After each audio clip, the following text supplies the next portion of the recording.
gerobak jualannya. Cek si tukang jualan ya Pak, ini bisa nggak berikan ke sia kunaon itu jualan deui sekarang itu laku jualanna. Nah, maksud itu jangan sampai begitu. Jadi tadi kata Karini dia uang APBD diberikan untuk modalnya hanya sekali jualannya. Sebenarnya konsepnya itu Pak, kemana arahnya gitu? Sampai sekarang kan belum kelihatan nih yang sportnya mana, yang turismenya mana gitu. Ya kalau belum masuk kepada konsepsi dari menurut saya gitu kan, sport and tourism.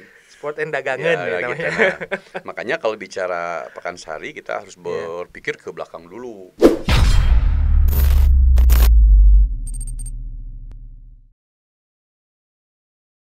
Assalamualaikum warahmatullahi wabarakatuh. Kembali lagi dengan Bravo Channel Indonesia, selalu di hati.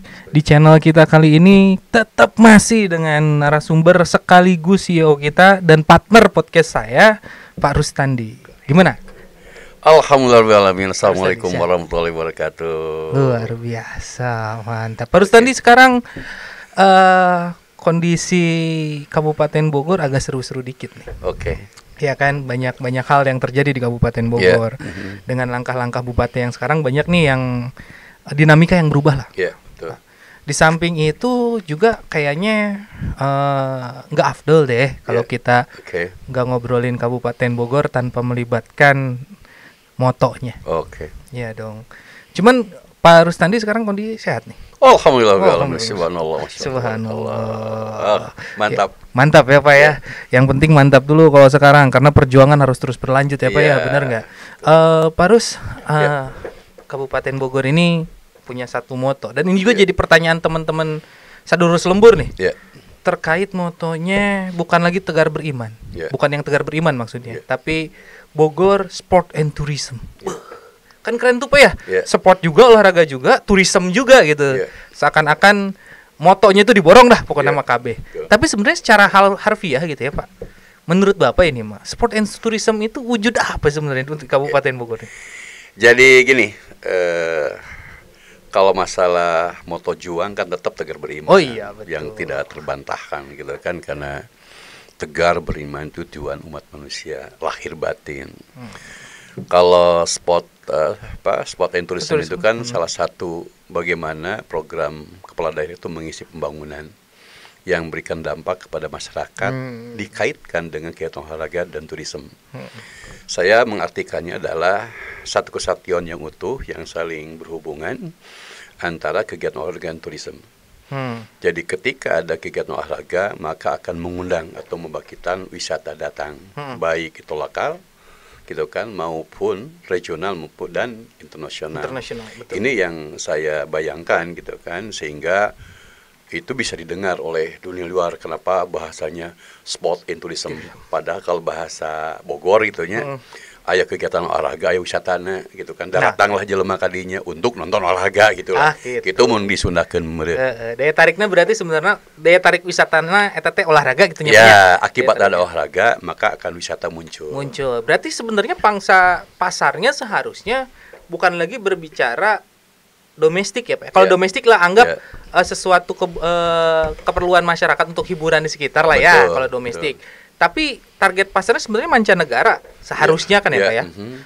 Tourism apalagi olahraga karena hampura tidak semua masyarakat Indonesia suka renang gitu ya. Enggak semua suka bulu tangkis gitu. Paling bola gitu paling resepnya banyak. Sebenarnya konsepnya itu Pak kemana arahnya gitu. Sampai sekarang kan belum kelihatan nih yang sportnya mana, yang tourismnya mana gitu. Kabupaten Bogor teh menurut Bapak. Ya kalau saya melihatnya ada beberapa lokalisasi ya terkait masalah pengembangan itu. Kalau misalkan kita sepakat bahwa epicentrumnya adalah Stadion Pakansari, maka di situ yang dikembangkan. Nah itu tentu daya tariknya harus daya tarik yang sangat diminati oleh masyarakat baik dalam maupun luar negeri. Makanya saya selalu berpikir bahwa di situ harus dikembangkan sarana olahraga yang memang bisa membangkitkan minat para pencinta olahraga dan dia diperlakukan sebagai turis gitu kan. Nah gitu ya, diperlakukan sebagai turis. Kalau misalkan kita orang Cibinong, di situ lain turis sebenarnya. Jadi jalan-jalan dirinya oke nih gitu orang kan. dinya itu mah Kalau lagi bicara turis kan, bicaranya adalah minimal luar Kabupaten Bogor, ya. gitu, atau luar Pulau Jawa itu kan, Betul. atau yang lebih lagi mancanegara, gitu, seperti itulah gitu kan. Maka kalau kita bicara tentang itu, maka Stadion Pakansari harus dikembangkan sebuah kawasan yang bisa memberikan daya dukung kepada pengembangan olahraga yang terintegrasi dengan minatnya wisatawan sehingga hari di situ. Gitu. Tapi sekarang Pakansari lebih terlihat ya Pak ya, bukan lagi walaupun memang ikon lah, anggap ikon Kabupaten Bogor. Tapi sekitarnya itu banyak oknum PKL Pak sekarang. Ya, kalau bicara di situ kan PKL akan bangkit ya. Madu, semut. Oh iya. Ya kan? Iya, nah, sekarang ketika ada aktivitas di situ, masyarakat yang datang di situ, kan sekarang kelihatannya bukan turis kan, para pedagang kaki lima di situ menjajakan makanan, pakaian dan sebagainya, masyarakat di situ akhirnya kan perlu dukungan tambahan dalam tanda kutip kan pedagang kaki lima muncullah di situ. Dan itu justru belum masuk kepada konsepsi dari menurut saya gitu kan, sport and tourism.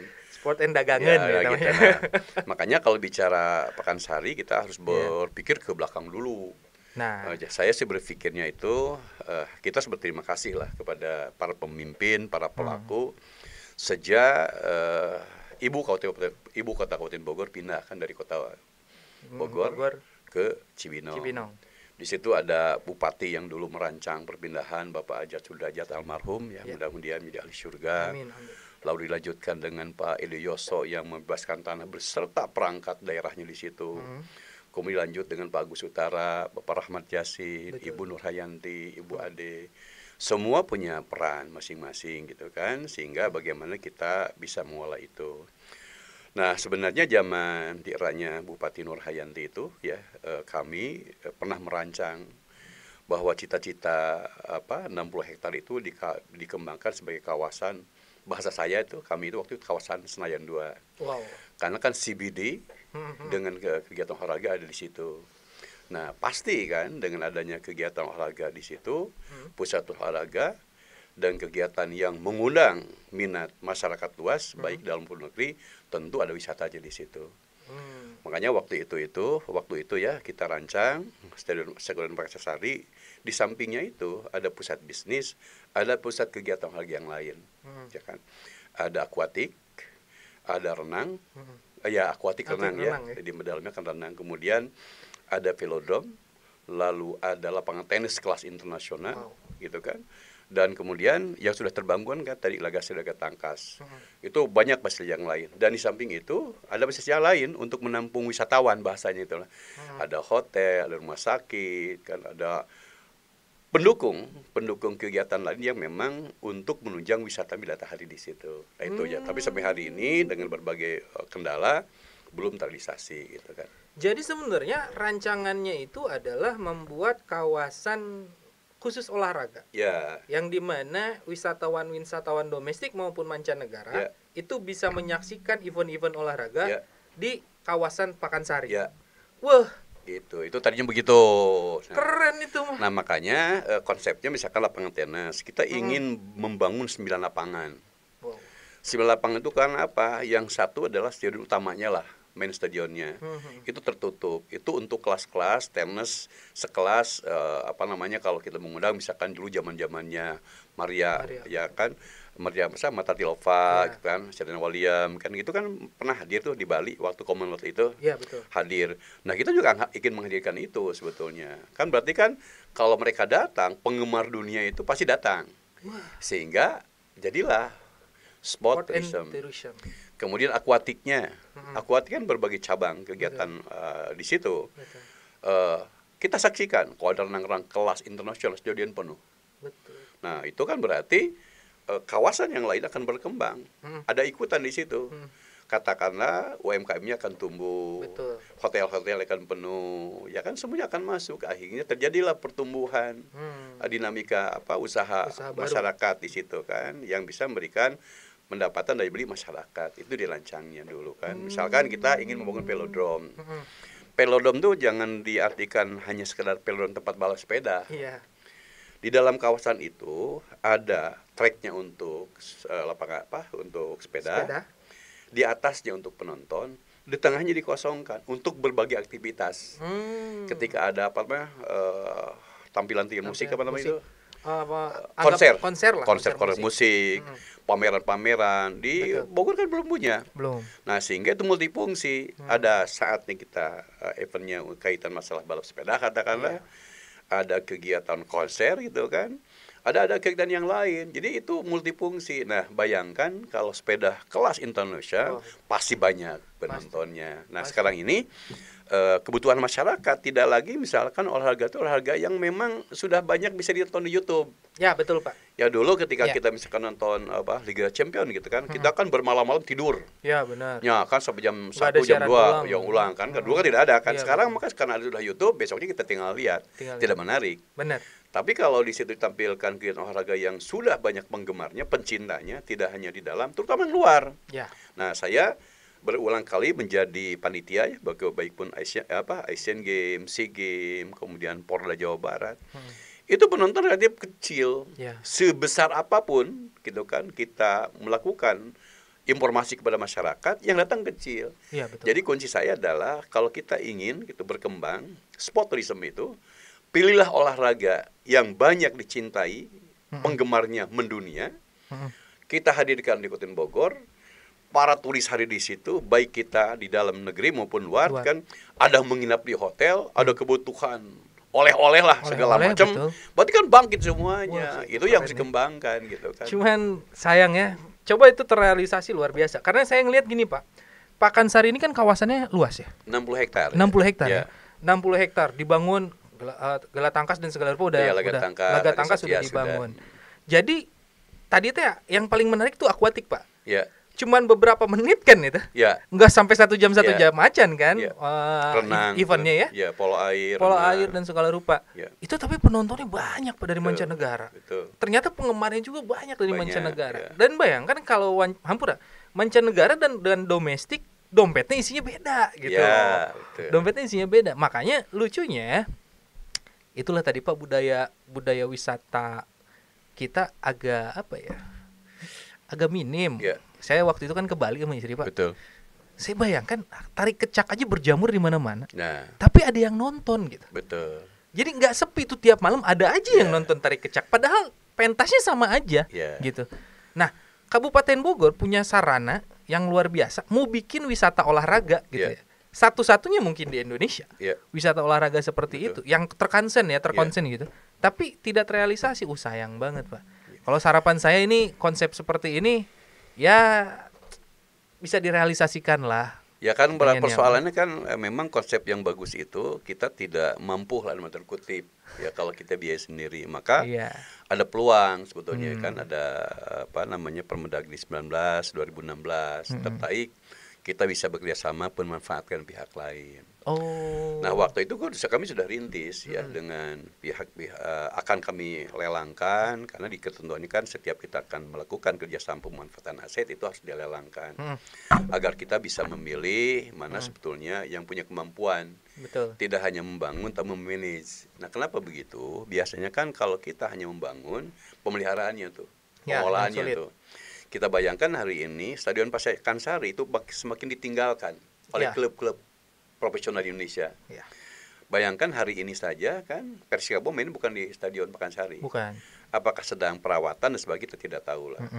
Tapi kelihatan Persija nih yang banyak penggemarnya kan menggunakan di Bekasi. Pada dari sisi jangkauan transportasi yang memadai di situ kan gitu kan. Dari jarak lah kita kan kalau misalnya kan macetnya luar biasa. Nah, ini juga harus membangkitkan semangat untuk melakukan evaluasi kenapa stadion tidak terpilih. Dulu kita memang ada Rans dan sebagainya, tapi ternyata kan klubnya kan tidak banyak penggemarnya, ya kan? Memang kita harusnya menghadirkan pertandingan-pertandingan yang banyak penggemar fanatik untuk hari stadion. Akhirnya kan tukang kaos, tukang naon lah di itu kan, ya kan laku dah gitu. Orang bahasa sederhana itu kalau itulah gitu, nah ya kan hadir. Nah, dulu pernah dirintis itu setelah kami lakukan proses, kemudian kami bikin DD beberapa venue yang tadi. Tapi memang pada waktu itu ada tanah yang belum selesai pada saat di eranya Ibu Nur Hayanti itu ada beberapa tanah enclave yang berusaha saya sertifikatnya. Karena kalau memang itu dilelangkan itu posisi bermasalah lah. Ketika nanti kami lelangkan, kemudian ada pemenangnya, nanti ada tuntutan masyarakat. Nah syukur di eranya Ibu Ade Yasin waktu itu dengan Mas Tio itu kepala BPN-nya itu selesai. Nah jadi sekarang 60 hektar itu sudah bisa diselesaikan. Nah tinggal bagaimana kita untuk mencari investor yang betul-betul bisa mengembangkan kawasan stadion dengan tidak meninggalkan epicentrumnya sebagai kegiatan olahraga. Nah ada juga pernah saya mengikuti rapat gitu kan, ada pihak ketiga berminat, tapi bukan malah ingin membangun fasilitas olahraga. Bahkan olahraga yang ada pun diusulkan untuk dipindahkan, ya kan, dinas olahraga dipindahkan, olahraga dipindahkan, semua kawasan bisnis. Ya jadi kan sudah keluar dari cita-cita para pendahulu lah. Betul. Ketika PDIOSA membebaskan tanah itu kan sebenarnya untuk sport, untuk kegiatan olahraga. Tinggal bagaimana kita untuk mendatangkan biaya pemeliharaan pengolahan, maka sebagian lah itu kan bisa kita kerjasamakan. Betul. Nah sampai hari ini belum terputus gitu. Belum putus ya siapa apa namanya. Dan memang biayanya cukup besar. Kalau memang dia tidak mampu, misalkan pengusahanya hanya kaleng-kaleng lah. Betul. Hanya sekedar tanda tangan perjanjian, lalu perjanjiannya dipinjamkan ke bank, dan sebagainya, akhirnya mangkrak gitu kan, akhirnya rugi orang lah gitu. Iya, akhirnya jadi gedung tua, Pak. Iya, gedung tua gitu kan, betul. Jadi emang unik, Pak. Cuman kan kembali lagi kalau ngomongin sport and tourism, berarti bukan hanya sport di dalamnya, tapi tourism juga. Kalau sudah kadung kita sport and tourism, maka dua-duanya harus jalan. Nah, gitu. Yang berdampak kepada bangkitnya. Jadi dia itu seharusnya beriringan. Betul. Kayak sport itu jadi objek wisatanya. Ya. Gitu. Bukan dibaliknya punya. Betul. Justru yang jadi objek wisata ya wisatanya, sportnya ketinggalan. Gitu. Itu kan ya mau apa tuh wisatawan datang kalau tidak ada objek yang harus kita lihat. Iya. Kayak seperti ada itu. Pak wisatawan mungkin mancanegara suka angkringan. Ya. Nah itu mah tadi situ banyak sekarang tuh angkringan tuh. Jadi luar biasa malah hal-hal seperti yang sekarang akan menjamur kan di jalan trotoar yang luar biasa itu. Tapi tempat jualannya yang seperti itulah. Seperti itu. Asal nantinya kontras gitu kan dengan megahnya nanti kawasan Pakansari, tumbuhnya pedagang-pedagang pedagang seperti itu. Bukan kita tidak boleh ya, tapi kalau menurut saya itu tidak agak kontras. Iya karena kan di Soekarno Hatta di kawasan-kawasan yang memiliki stadion sekelas Pakansari, Pak, itu eksklusif, Pak. Eksklusif. Lari sore, lari pagi, udah bangga orang datang ke situ. Tapi kalau ke Pakansari sekarang beda, Pak. Kalau Pakansari itu jadi wisata rakyat lah intinya. Nggak salah sebenarnya, nggak salah. Cuman penempatannya kurang tepat meren ya, Pak. Saya kan pernah ke Bukit Jalil ya di Malaysia itu. Memang itu stadionnya itu bebas dari kaki lima. Betul. Bebas dari pedagang-pedagang kaki lima itu ya semuanya. Akhirnya terawat dengan baik. Ya, betul. Kalaupun ada pedagang itu ada dalam kawasan. Ya, betul. Ada kawasan untuk mendukung kegiatan olahraga. Seperti itu kalau di sana. Jadi terlokalisir lah ya. Terlokalisasi ya. Cuman sayangnya kan kita ini jalan terbuka kan.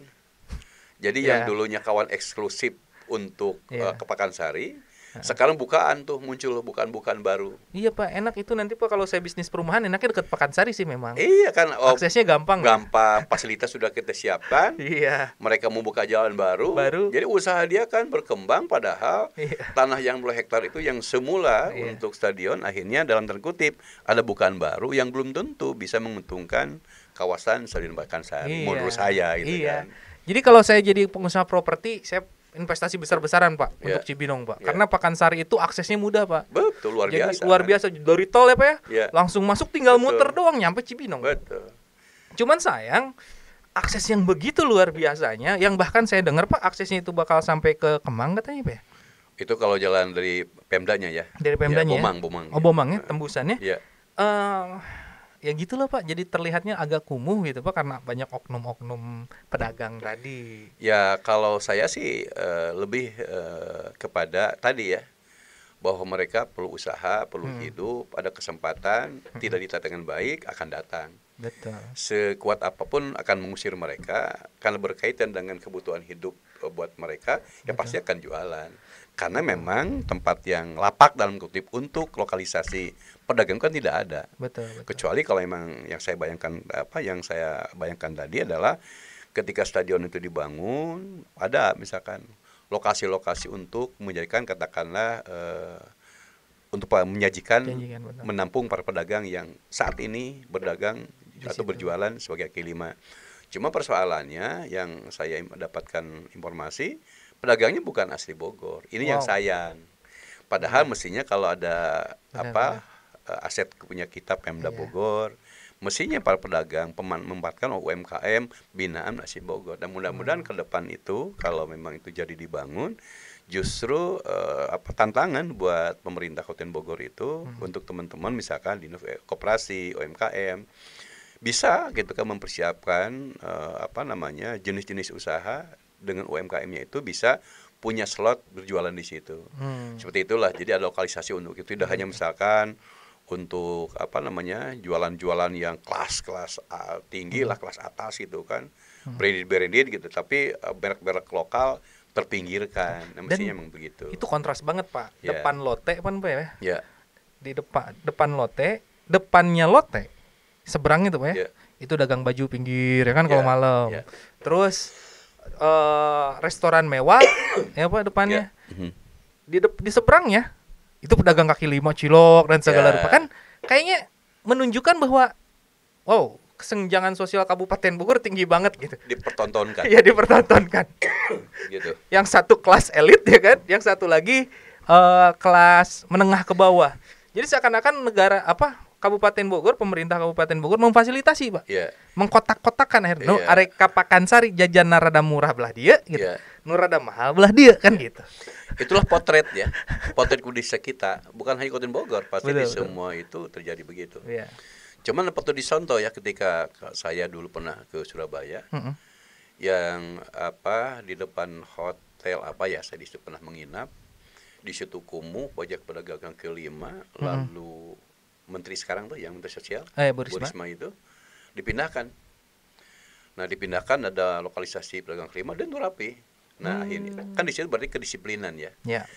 Para pedagangnya sudah pindah, berarti para pembelinya pun ikut itu. Tapi dan di situ ditegakkan aturan. Luar biasa. Mantap nih Pak pembicaraan kita hari ini ya. Dan tadi kan kita bicara sport tourism itu, kalau kita katakanlah lokasinya untuk wisata-wisata non kita kan internasional lah, mancanegara gitu kan. Kan kita misalkan ada daerah wisata kita, ya misalkan di Bogor Barat Bogor Timur yang dikembangkan. Betul. Gitu kan, apalah di mana tuh di Parung juga ada. Nah berarti kalau kita akan menjanjikan dalam tanda kutip sport tourism dalam skala lokal, berarti kan harus disajikan kegiatan olahraga memang tradisional khas Kabupaten Bogor. Nah itu dia. Itu harus tuh dicari tuh. Misalkan apa saja olahraga yang tumbuh kemarin di Kabupaten Bogor. Misalkan di Cimande gitu kan, ketika ada padepokan silat itu kan salah satu jenis olahraga tuh. Ketika misalkan ada kegiatan yang betul-betul dipromosikan dengan baik, fasilitas disiapkan. Nah tadi Randy kan mengatakan kalau kita ke Denpasar itu kan setiap hari kegiatan wisata itu kan dengan kegiatan budayanya itu kan menyatu. Iya betul gitu kan. Jadi kita setiap kita akan berangkat ke sana kan sudah kita buatkan daftar kemana kunjungan kita. Pertama di sana memang kedisiplinan ya antar pemerintah dan masyarakat juga terbangun. Dan aksesibilitas transportasinya juga lancar. Hampir jarang kan yang macet di sana. Betul. Jadi kita tuh enak. Nah bayangin kalau kita misalkan geopark saja, kalau kita bayangkan nanti geopark sudah berkembang dengan baik. Loh dari Bogor saja kan 3 jam, 4 jam, gitu kan. Jadi kalau memang itu akan dikembangkan harus dipikirkan. Ya alur transportasi tidak begitu banyak memakan waktu sehingga ya habis di jalan waktu. Jadi misalkan saya dari sini pulang pergi bisa 2 jam 3 jam gitu kan, 4 jam. Di sananya berapa jam? Betul. Seperti itulah. Jadi maksud saya adalah keterpaduan perencanaan itu pikirkan dari transportasinya. Kemudian muatan lokalnya, usaha-usaha lokalnya, sebagainya. Sehingga kita tuh pas datang ke situ, waduh, ngeunah geuning ka dieu teh ya kan menarik ya. Atau misalkan bolehlah kita mau berlama-lama dan sebagainya, tapi sajikan dulu apa sih magnet yang muatkan kita bisa hadir di situ. Kan kita belum kelihatan nih. Belum kelihatan seperti itu. Jadi walaupun memang sudah ada berkembang dan sebagainya, tapi tidak sekuat gitu kan, Denpasar bagaimana kunjungan wisata di sana, aktivitasnya dan sebagainya. Luar biasa. Ya kan kalau kita kan hampir-hampir ya nggak kedengaran. Jadi gitu. gini Pak, kemarin itu Randi menyaksikan apa sih yang mau menjelang bulan Maulid deh di Cimande. Anggaplah nyambut mulutnya. Ya. Jadi itu ada dongdang Pak, Ya, nah, sama naon sebutna pentas pencak. ya. Sampai anak-anak kecil Pak, Ya. pencak na jago gitu ya. Terus Randi berpikir, kok bisa acara sebesar ini hanya disaksikan oleh masyarakat sekitar? Ya itu. Iya kan Pak. Oke. Terus di Malasari, terus di Purabakti, Ya. itu ada yang namanya Serentahun. Ya. Tiap tahun selalu dilaksanakan Serentahun. Pertanyaannya lagi, kok hanya bisa menghabiskan anggaran tanpa bisa memasukkan PAD gitu? Nah itu. Ini kan unik Pak. Itu yang yang harus dipikirkan ya. Harusnya kita memang pertama kuatkan gitu masalah sajian seninya, olahraganya dan sebagainya lah, lokasinya. Betul. Sehingga wisata itu dengan segala isinya layak dikunjungi. Bisa saja kita kerjasama dengan misalkan penyelenggara jasa wisata. Ya, travel lah ya. Ya, travel itu. Kalau kita misalkan datang ke Denpasar kan hotel sudah menawarkan akan kemana satu paket. Betul. Bahkan ada misalkan sebuah paket perjalanan banyak di sana, bukan sebuah, sudah menyajikan hotelnya ini kan begitu kan. Sehingga dalam tanda kutip kita dipaksa untuk datang ke situ. Tetapi kita memang tidak pernah kecewa kalau kita berkunjung ke sana. Nah, dari segala hal gitu kan. Nah, ini mungkin yang harus kita bangunkan karena kita dekat dengan DKI Jakarta, maka bisa saja misalkan sebelum dia datang ke Denpasar, Bogor dulu lah gitu kan. Sebab kalau kita tinggal di Jakarta kan pulang pergi juga bisa. Bisa. Tapi bagaimana sebetulnya menarik wisatawan itu, dia misalkan akan hadir di Geopark misalkan, nginep pula di Lewiliang misalkan, berarti lu udah hotel kan? Iya benar Pak. Nah tapi hotelnya memang layak, representatif. Nah gitu. Representatif. Karena gini Pak, Randi waktu itu ke ke Panglipuran. Ke Panglipuran, desa yang anggap dibangun oleh kerajaan masa lampau, dan itu masih tertata rapi, bahkan jadi desa terbersih sedunia. Datang ke Panglipuran dengan brand desa terbersih sedunia, masyarakat bisa sewa homestay. Ya, homestay itu. Yang luar biasanya, ini luar biasa Pak. Randi masuk ke homestay-nya, itu bukan standar homestay, standar hotel. Fasilitasnya. Ya, okay. Kita datang, dikasih minum, dibikinin kopi, tiba-tiba nasi Bali datang Pak. Dan ramah. Mas, kalau misalkan Mas butuh apa, rumah saya di belakang. Silahkan datang aja nanti ketok rumah saya. Gak apa-apa tengah malam juga kita layani. Jadi karakter wisatanya masyarakat sana sudah terbentuk gitu Pak. Sudah terbentuk karena mereka tahu PAD terbesar, pemasukan wisata buat mereka sendiri wisata kan. Nah, ngomongin kita yang lebih canggih Pak, di Malasari Pak. Di Malasari itu ada glowing mushroom. Glowing mushroom. Glowing mushroom di semua negara belum tentu ada. Di kita Malasari glowing mushroom, orang bisa datang ke situ. Cuman sayang homestay-nya tidak berkembang. Nah, ini kan permasalahannya. Apakah dinas Oke lah, kalau dinas pariwisata mereka punya keterbatasan karena tidak semua ahli wisata kan dinas pariwisata. Nah, tapi harus dipikirkan menurut Bapak deh, bagaimana supaya karakter Kabupaten Bogor, ya kan, masyarakat Kabupaten Bogor bisa mengerti itu pentingnya pariwisata untuk tadi keberlangsungan hidup teh. Ya kalau yang saya katakan tadi kan kita harus melakukan gitu kan pembentukan karakter wisatanya kan. Karakter itu dalam tanda kutip gitu kan. Mana sih lokasi wisata yang kita kembangkan? Cocoknya untuk apa? Lalu ini pasarnya bisa nggak datang ke situ? Sebab sebaik apapun kita kemasan, kalau pembelinya nggak ada, itu kan jadi kuburan, ya kan? Jadi kuburan. Jadi harus terintegrasi. Misalkan ketika kita akan membangun sebuah kawasan, gitu kan, ada tuh pembibitan yang di Bogor Timur ya? Pembibitan apa namanya? Orang Uncal lah. Uncal. Penangkaran Pak. Penangkaran. Penangkaran Uncal. Kijang. Penangkaran Kijang. Rusa. Ketika kita itu kan punya swasta. Penangkaran Rusa itu, lalu kita membuat fasilitas menuju ke situ, gitu kan. Kita bikin jalannya, kita parkirnya. Jadi semua SKPD harus terpadu dalam 1 tahun itu sama-sama membangun rereongan. maksud terowongan itu barengan lah, Barengan. sesuai dengan kewenangan masing-masing. Nah, kita kan selalu berpikir bagaimana VAD-nya. Ya. Oke, itu tujuan. Misalkan kalau ada lapangan parkir itu bisa dikunjungi banyak, itu kan pendapatan juga. Ya. Tapi kan yang tidak kalah penting adalah di situ dibukakan lokasi-lokasi untuk UMKM. Ya, betul. Berarti katakan selama masyarakat itu menjadi dalam tanda kutip mendapat bantuan pemerintah karena klasifikasinya katakanlah keluarga miskin, lalu keberikan modal, dia bekerja, berpenghasilan, kan menjadi tidak lagi beban. Iya, betul. Nah, itu juga harus berpikir di situ. Jadi menurut saya bahwa sesuai dengan karakter wilayah masing-masing di Kabupaten Bogor, Betul. kuatkan dulu jenis wisata apa yang cocok di situ, lalu semua infrastruktur dibangun, gitu kan. Tetapi jelas tadi bahwa itu akan diminati.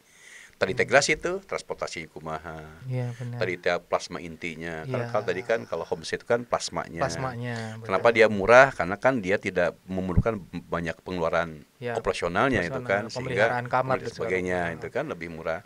Nah, itu yang harus dilakukan. Nah, hari ini kan di kita memang belum sebaik daerah lain lah. Daerah lain. Waktu ke Bali itu kita bareng travel, Pak. Iya. Travel Semarang ya, Pak. Saya ngobrol lah. Ya, Semarang kalau nggak salah. Saya ngobrol dengan pengelola terpal. Saya tanya bagaimana wisata Bogor. Iya.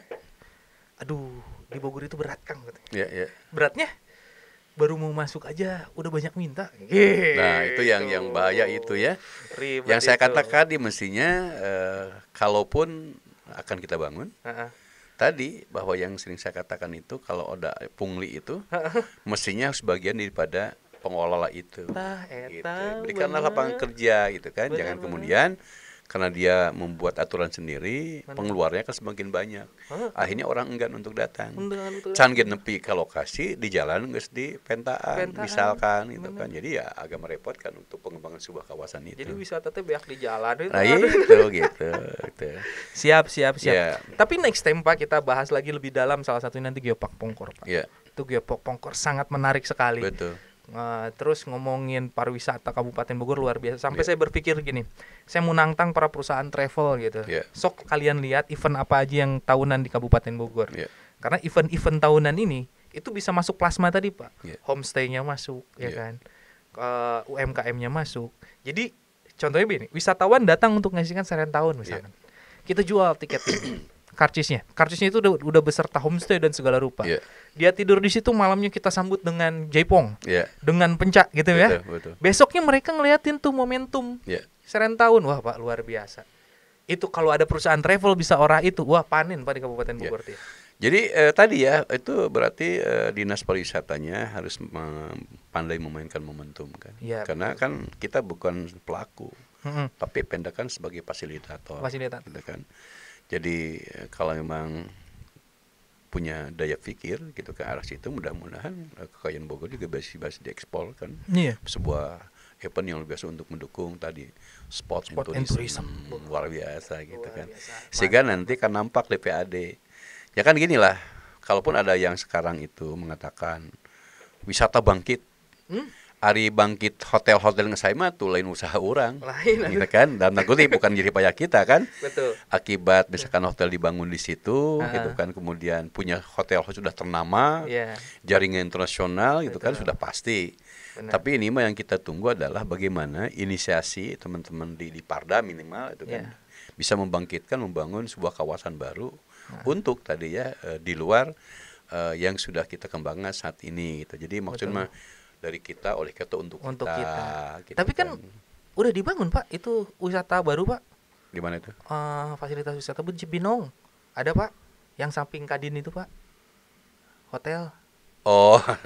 Itu wisata baru Pak, bagus Pak. Itu salah satu hotel. Tapi saya takutnya Pak, hotel tersebut malah jadi wisata horor Pak nantinya gitu. Ya mudah-mudahan lah hotel itu karena harusnya menjadi kebanggaan Bogor ya. Iya. Ada di pusat Bogor, mudah-mudahan bisa selesai sehingga tingkat huniannya juga menjadi minimal 80% lah gitu. Iyalah Pak. Dengan polasan manajemen yang luar biasa. Karena kan itu kan di Cibinong. Miliaran. Sehingga nanti misalkan kalau ada rapat-rapat di situ yang orang-orang yang mau berkunjung ke Bogor lah Ya. Jadi nanti ada semacam surat balasan dari kita, boleh misalkan Bapak, Ibu sekalian kunjung ke Bogor dengan catatan menginap di hotel kebanggaan kami. Betul. Gitu kan. Kan jadi bangga kita. Oh gitu. Iya. Kan itu hotel satu-satunya loh, embrio kita. Embrio kita. Jadi jangan sampai juga Pak pengelolaan hotel teh gini Pak. Udah dibangunnya pakai APBD atau APBN, ya dong yang masuk acaranya ASN. Nah, kan itu mah lain tentunya. Jadi aneh gitu kan Pak. Cek itu mesenan tuh jeruk makan jeruk lagi. Iya, jeruk makan jeruk. Jangan mengandalkan itu mestinya kalau dia sukses gitu kan. Bener Pak. Ya. Lucu lah itu, tapi intinya seru lah pokoknya obrolan sekarang Pak. Next time kita ngobrol lagi yang lebih seru lagi. Ya pesan saya adalah ginilah, salah satu ikon kita Stadion Pakansari sudah mendunia. Ya. Bahwa berharap tidak hanya sebagai stadion yang dipakai sewaktu-waktu. Tapi setiap saat, setiap bulan gitu kan ada kegiatan. Ya betul. Maka untuk kegiatan di situ saya berharap bahwa konsep yang sudah dirintis ya tahun 2015 itu dirintisnya itu bahwa kita bangkitkan kembali. Kalau itu terjadi, terbangun, kita mengundang pihak swasta, insya Allah akan membangkitkan, termasuk nanti bisa menarik tenaga kerja yang luar biasa di situ kan. Dan sekali lagi bahwa berharap itu bukan kawasan bisnis 100%, tapi kawasan bisnis yang menunjang untuk aktivitas olahraga. Gitu kan, seperti itu. Betul. Kalau misalkan itu bisnis, wah, keluar dari rencana awal. Nanti para pendiri dalam tanda kutip kalau masih hidup sedih lah gitu ya. Kok jadi kio gitu kan. Bisnis, itulah saya berharap ya, karena set payment sudah ada. DED-nya sudah ada, tinggal kita mencari investor yang betul-betul mampu untuk membangun dan mengelola Kabupaten Bogor. Nah, tidak gitu. hanya asumsinya profit ya Pak ya. Iya. Tapi membangun olahraga. Ya, sekarang aja misalkan dengan ada bukaan jalan itu ya, yang dari timur itu menurut saya justru dalam tanda kutip akan memberatkan juga tekanan untuk di situ. Iya, ya kan? Pemeliharaan jalannya gimana? Kan pasti kan banyak jalan mobil di situ kan? Benar. Dan sebagainya. Kemudian nilai awal bahwa itu adalah kawasan eksklusif untuk olahraga juga akan terganggu. Semakin banyak bukaan di situ. Seperti itu gitu kan. Luar biasa, alhamdulillahirabbil alamin. Jadi intinya sport and tourism jangan hanya semboyan doang. Kembali lagi jangan semboyan. Jangan hanya semboyan, harus diwujudkan itu Yang ecek-ecek namanya sport tourism. Ya kan, harusnya kan di puncak juga tuh ya Pak. Gantoli itu kan bisa dikembangkan luar biasa. Luar biasa itu. Sekarang kan hanya ramainya pada saat ada event-event untuk itu kan. Gitu. Dan kadang-kadang event-eventnya juga tidak bisa menghidupi ekonomi lokal. Nah itu harusnya kan tumbuh di situ. Tumbuh di situ. Nah sekarang kan bukti meski tumbuh, akhirnya jalan-jalan trotoar itu dipakai liku, kaki lima gitu kan.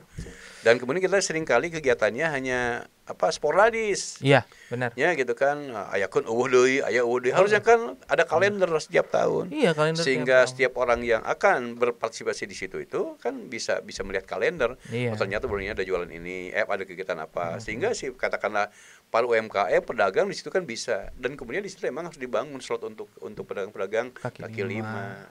Gitu kan. Tinggal kita diskusi minta lahannya apakah mau sewa atau kerjasama dengan PTPN, pasti diberikan. Benar. Sebab nantinya kalau ada aktivitas itu siapa tahu misalkan dia juga ingin berkunjung, kan ada hotel yang punya PTPN di dalam. Siapa tahu diarahkan untuk nginep di situ, kerjasama. Kan itu efeknya luar biasa. Keren itu Pak. Jadi ternyata mengembangkan wisata olahraga itu harus terintegrasi semuanya Pak ya. Iya, banyak dampaknya. Jadi kita ini bicara yang sangat sederhana gitu kan, yang bisa dicerna, tidak muluk-muluk ya. Jadi bahasa juga saya kan bahasa sederhana. Karena kan masyarakat kita mohon maaf lah. Masih perlu yang sederhana kalau bahasa. Belum hese-hese gitu kan. Loba teuing retorika sih Bang macana kan gitu sok gitu teh ya masyarakat. Kadang-kadang kan untuk orang-orang tertentu kan naon sih sport tourism teh gitu kan gitu kan. Seperti itu kehebatan itu kan.